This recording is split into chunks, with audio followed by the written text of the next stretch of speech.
L'apéritif, ah ben il n'y a pas. C'est que le dimanche, c'est du sirop. Allez. Dans cet EHPAD, un maître mot, l'hydratation. Comme ça encore? Non, ça suffit.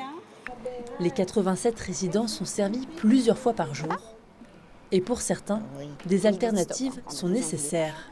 Alors, j'ai servi à la dame de l'eau gélifiée. On donne de l'eau sous cette forme sur des personnes qui présentent des troubles de la déglutition et qui risquent de faire des fausses routes.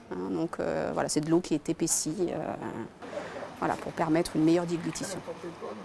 L'hydratation de chaque résident est notée au quotidien. Bonjour Madame Imbert, comment ça va? Mais ça va pas loin, vous voyez. Ah bon? Ça va pas loin.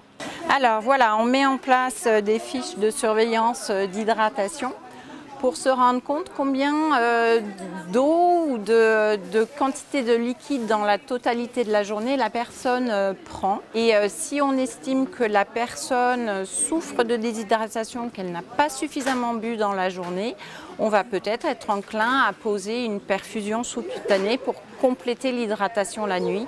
Dans cet EHPAD, les résidents sont sous surveillance. Les salles sont climatisées, aérées et fermées la journée. Les coups de chaud sont donc très rares, voire inexistants. Ce qui inquiète les élus, c'est le sort des personnes âgées isolées. Un certain nombre d'entre elles sont totalement isolées, n'ont pas de famille et ne sollicitent pas l'intervention de services d'aide à domicile. Et du coup, ce sont ces personnes-là qui peuvent passer à côté de la surveillance de quelqu'un.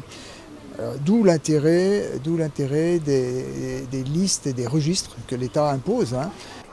À Aix-les-Bains, une cinquantaine de personnes isolées sont inscrites à ce registre.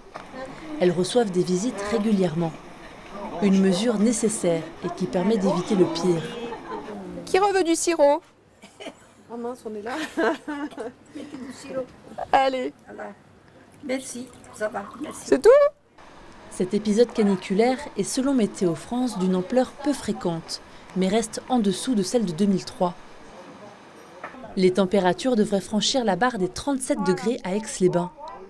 Raison de plus pour rester bien au frais.